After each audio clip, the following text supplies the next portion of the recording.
Tonight, the Wiregrass is shocked and saddened by a horrible double suicide in Dothan. As we reported last night, an elderly woman and her adult son hanged themselves outside a Dothan business, and now their deaths are bringing a new focus to suicide and the problems of homelessness. WDHN's Robert Smith Jr. joins us live in the newsroom with more. Robert.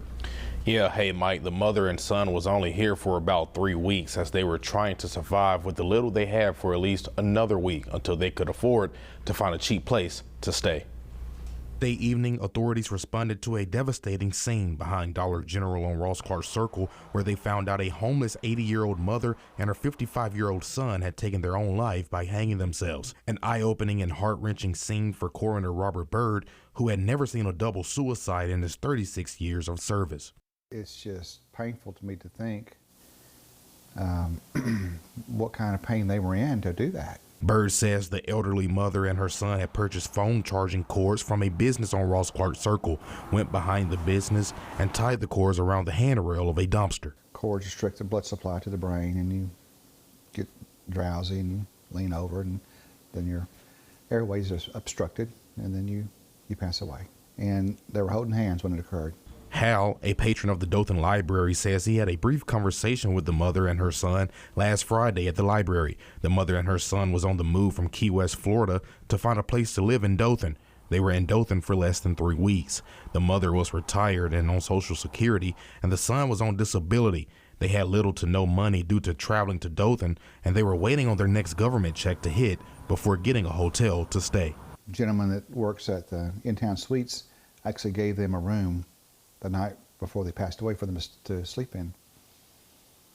The next night, they didn't have any money and he couldn't do it the next night, but he let them sleep in his car.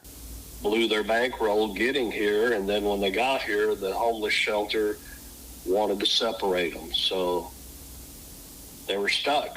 Hal says it doesn't seem like Dothan has a lot of resources available to help homeless people, especially when it comes to elevating them. And they're more focused on giving them a place to sleep and a meal rather than helping them, give them a hand up, not a hand out kind of thing. Mayor Saliba says homelessness will always be a problem in every city, but the city finds a number of resources to help along with other resources that may be a factor. Anytime that you see someone homeless, doesn't necessarily mean that that was from economic woes. It could be emotional trauma, and quite often it is emotional trauma.